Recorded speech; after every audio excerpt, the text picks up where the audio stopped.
Beberapa pekan terakhir, publik dikejutkan dengan klaim sekelompok orang di Jawa Tengah dan Jawa Barat yang mendeklarasikan pembentukan kerajaan baru. Ratusan orang menjadi pengikut dan tidak sedikit yang menyumbang uang untuk pembentukan kerajaan baru ini. Apakah fenomena ini harus diantisipasi serius oleh pemerintah daerah? Untuk membahasnya sudah bersama kami, sosiolog dari Universitas Indonesia, Paulus Wirutomo. Selamat pagi, Pak Paulus. Selamat pagi. Ada yang bilang halu, ada yang bilang hiburan, ada yang bilang ini bahkan neotribalism. Tapi kok jadi tren?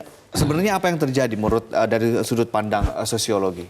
Ya baik, kalau kita lihat dari sosiologi ya, itu manusia itu kan hidup satu di dalam ranah yang saya sebut struktural. Itu artinya yang serba resmi, ada hukumnya dan segala macam. Negara gitu. Nah, itulah negara dan kerajaan-kerajaan yang ada. Nah, itu adalah di ranah struktural. Tapi kita jangan lupa, manusia juga hidup di ranah yang disebut kultural, dunia kulturalnya.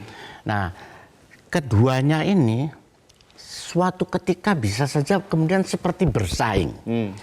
Jadi dua-duanya mengklaim bisa menciptakan kepercayaan kepada rakyatnya. Nah, negara juga berusaha supaya rakyatnya percaya bahwa inilah negaramu. Tetapi secara kultural bisa muncul tokoh-tokoh yang bisa meyakinkan kepada rakyat bahwa inilah kerajaanmu. Nah, kan tergantung dia bisa nggak memberikan kepercayaan pada rakyat.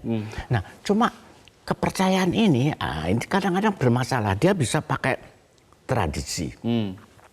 Dia bisa mengemukakan sejarah-sejarah. Bahkan dia juga bisa mengiming-imingi sesuatu. Uang misalnya, ya, keuntungan, bisa saja, pendapatan, dan segala begitu ya. macam. Nah, kalau ini berhasil, dia juga bisa menciptakan kepercayaan. Nah, kalau kepercayaannya semakin besar juga bisa menjadi berbahaya. Karena dia bisa mengklaim kemudian masuk ke struktural. Jadi dia kepengen menjadi negara dalam sebuah negara. Nah, itu baru berbahaya. Oleh karena itu menurut saya kita setelah melihat secara sosiologi seperti itu dan ini adalah kenyataan bahwa manusia ada struktur ini. Dan ada yang kultur. Kalau ini legalitas, yang struktur, saya punya hukum dan sebagainya. Tapi jangan meng-underestimate apa yang disebut legitimasi. Kalau yang di bagian yang kultur itu legitimasi, artinya penerimaan masyarakat terhadap itu. Nah, kalau masyarakat menerima, bagaimana? Tapi itu dari sudut pandang sosiologi. Tapi kalau dari sudut pandang budayawan, ada yang bilang bahwa ini adalah potret halusinasi masyarakat yang gagal menerima atau menyesuaikan diri dengan realita. Ini bagaimana? Kalau persoalannya kemudian kan kebudayaan pun itu bisa menciptakan realitas di dalam pikiran orang. Itu yang seringkali kemudian disebut halusinasi dan sebagainya. Tapi itu nyata loh. Kalau kita percaya kepada agama, kan kita juga percaya. Ya sudah. Jadi walaupun hukum kadang-kadang mengatakan begini, kalau orang bicara secara agama itu ada hukum yang mengatakan begini, dia bisa percaya. Persoalannya adalah bisa nggak membuat rakyat percaya. Oleh karena itu kita tidak perlu panik menurut saya. Ada ranah yang lain yang saya sebut ranah yang bersifat prosesual. Apa itu? Proses. Jadi semuanya masih bisa berproses. Yaitu begini, kalau orang sudah di sini di dalam kultural bisa menciptakan kepercayaan, pemerintah ini tidak perlu dalam tanda petik marah-marah menangkapi secara hukum. Kecuali kalau memang ada unsur penipuan di dalamnya, begitu ya. Itu kalau boleh sudah ditindak kriminal hukum. Memang. Tapi kalau itu masih gejala budaya, prosesualnya ini apa? Kasihkanlah komunikasi yang baik. Kasihlah penjelasan yang baik. Kasihlah pendidikan masyarakat yang baik. Lah kenyataannya masyarakat percaya kok, berarti masih perlu dididik. Oh, sejarah itu salah yang dikemukakan. Itu semua harus diberi penjelasan begitu. Nah, supaya rakyat itu bisa mengembalikan pada proporsinya. Karena setiap masyarakat memang perlu pendidikan masyarakat. Oke. Tapi kalau misalnya ada analisa lain yang menyatakan bahwa jangan-jangan ini memang bentuk kekecewaan masyarakat terhadap tatanan sosial dan struktur sosial yang ada saat ini. Bisa jadi. Maka itu yang tadi saya bilang, kedua-duanya mengklaim kepercayaan. Pemerintah menganggap rakyat saya percaya kok terhadap hukum, terhadap ini. Yang di sini juga rakyat percaya kok kepada kultur Buktinya banyak pengikutnya sampai ratusan begitu ya. Jadi maka itu yang harus kita lakukan di dalam ranah yang prosesual tadi, pemerintah harus bijak. Oh, mereka perlu pengetahuan. Kan kita punya aparat sampai ke bawah. Tapi aparat itu jangan main keras, karena kalau main keras, kepercayaan itu kan nggak bisa dipaksakan begitu. Kalau dia memang cenderung ke sana atau ke sini, kita rebut lagi hatinya dengan pengetahuan yang benar. Sehingga yang disebut halusinasi tadi dikembalikan kepada sesuatu yang sifatnya realitas yang rasional. Tetapi kalau kenyataannya merasa bahwa wah pemerintah nggak bisa dipercaya dan segala macam kan itu kan harus kita kembalikan. Tapi kalau dari sudut pandang Anda sebagai sosiolog, fenomena ini sebetulnya bukan fenomena baru kan? Tidak, itu bisa. Ini sudah lama berlangsung. Yang lama juga sudah ada dan akan datang juga akan ada. Tapi kalau pemerintah sekarang bisa memberikan itu tadi, penjelasan, komunikasi, pendidikan, dan segala macam, dan kepercayaan yang sesungguh-sungguhnya, wah rakyat pemerintah saya memang sudah membangun jalan, memberikan dana desa, dan mereka menjadi percaya. Tidak akan berbahaya hal-hal seperti itu. Biarkan saja, asal itu dalam tatanan kultural ya. Ya, jangan sampai ada unsur penipuan. Kriminal. Kalau kriminal memang itu berhak, misalnya penipuan, terus mengambil uang rakyat dan sebagainya. Apa yang membuat seseorang bisa gampang terekrut? Ya, gampang terekrut karena itu tadi. Kalau ada tokoh yang biasanya disebut karismatis ya, dia bisa menarik kepercayaan masyarakat. Wah bahaya itu. Dan itu sering di masyarakat lain juga sering kan ada orang tokoh yang sangat karismatis bisa memberikan kepercayaan kepada rakyat dan dia bisa membius rakyat. Halusinasi pun bisa muncul karena orang tadi bisa meyakinkan. Ya kalau munculnya orang itu kan kita nggak bisa mendesain.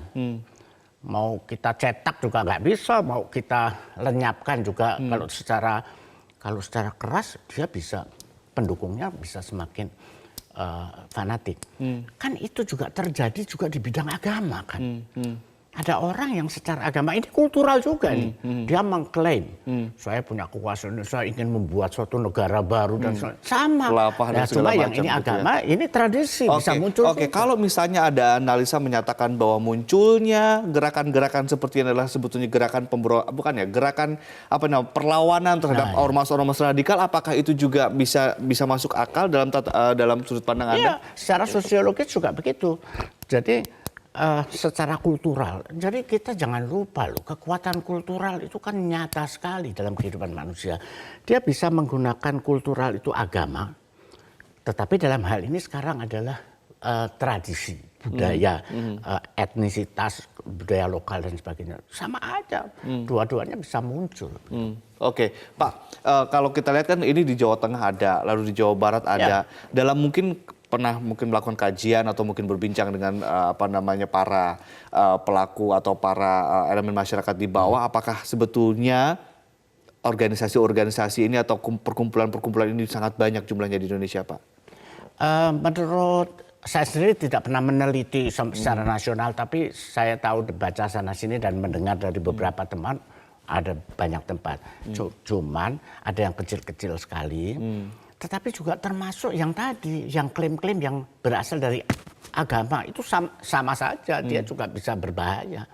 Nah belum terhitung yang itu, mungkin lebih banyak lagi. Gitu. Tapi kalau ada yang mengatakan bahwa anggap saja ini sebuah hiburan, bijaknya juga?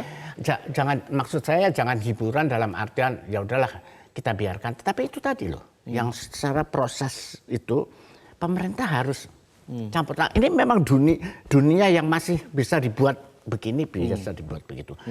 Oleh karena itu pemerintah harus masuk di situ, komunikasi yang baik, pendidikan masyarakat yang baik, penerangan, penjelasan, termasuk pemerintah makin memantapkan program-programnya supaya rakyat otomatis percaya. Masa dia kalah dengan orang yang sekedar cuma cerita bohong atau cuma janji-janji kosong.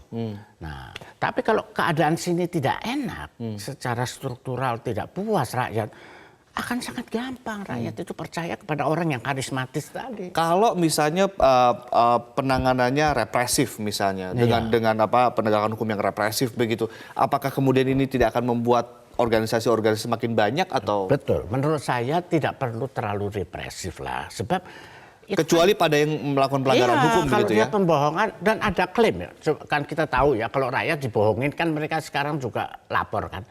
Kalau mereka sendiri nggak lapor bahwa mereka dibohongin kan berarti ada kepercayaan.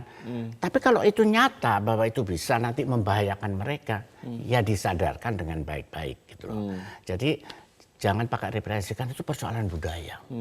Kita tidak bisa melawan budaya yang berkembang di masyarakat kita dengan cara-cara yang keras, karena itu kenyataan hidup. Dan itu wajar terjadi di mana-pun. Wajar di mana-mana. Artinya saya sebetulnya ingin bertanya, apakah ada celah dari struktur yang tadi dilegalkan dalam hal ini negara sehingga kemudian munculnya organisasi-organisasi ini? Nah itu dia, kalau strukturnya lemah, kalau legalitas pemerintah itu disalahgunakan atau apa, maka kultur ini bisa hidup, bergerak. Karena kultur itu kan bisa melalui tadi itu orang-orang tokoh-tokoh yang kemudian dia bisa mengangkat sentimen-sentimen lama, sejarah, keagamaan dan segala macam. Nah kalau struktur lemah, ya bisa kalah, tapi kayak menurut saya sih struktur kita kan masih cukup kuat. Cuman harus bijak. Jadi jangan menganggap ini itu biasa aja. Jangan, karena kalau ada budaya seperti itu berarti ada sesuatu yang secara sosiologis mungkin salah di negara kita. Yaitu tadi bahwa ada orang yang bisa menarik kepercayaan. Masa baru dikasih seragam aja dia udah percaya? Nah, iya kan? Masa semudah itu? Nah berarti ada sesuatu. Sampai akhirnya ada pawai iring-iringan dengan raja dan ratunya ada di situ begitu ya. Oke, itu terakhir Pak, itu tadi dari negara-negara jangan represif tapi juga jangan lengah dan juga jangan lemah begitu ya legalitasnya. Tetapi kalau dari sudut pandang misalnya tokoh-tokoh agama, apa yang bisa mereka perbuat Pak? Nah sekarang juga begini, kalau kita bicara tokoh agama pun kan juga tidak semua itu mempunyai pendidikan kewarganegaraan secara baik. Jadi kadang-kadang mereka lah yang juga mengklaim hal-hal semacam itu berdasarkan agama itu juga kebudayaan gitu loh. Nah, artinya mereka juga banyak juga yang melakukan hal yang sama dengan perkumpulan ini dengan caranya begitu ya. Yang di sini berdasarkan kekuatan tradisi dia juga nggak mau kalah. Saya juga bisa mengklaim bahwa kita begini. Nah itulah yang terjadi. Gitu. Oke, baik. Jadi saya minta coba pemerintah menggunakan itu dari kekuatan di dalam prosesual tadi yang lebih mendidik, ya, lebih tenang, jangan terlalu panik dan terlalu keras. Tapi kalau ada yang bilang bahwa tatanan masyarakat kita sekarang sudah gila gimana? Sudah sakit? Benarkah itu? Jangan terlalu gampang lah bilang masyarakat kita sakit ya. Karena kenyataan struktural dan kultural ini selalu ada di masyarakat. Dimanapun ya? Selalu ada. Kita lihat di negara lain bahkan ada yang sampai sekian puluh orang bunuh diri mengikuti sang sekte. Nah sekte itu kan budaya semua. Jadi kekuatan budaya itu jangan dianggap enteng ya. Itu bisa muncul. Dan dasarnya adalah kepercayaan, legitimasi. Baik. Terima kasih Pak Paulus telah sharing bersama kami di Metro Pagi Prime Time. Kita akan lihat bagaimana perkembangannya dan itu tadi kita harapkan pemerintah bijak begitu ya dan juga tidak melakukan hal-hal represif tapi tidak lengah. Dan hati-hati terhadap kriminalitas. Baik.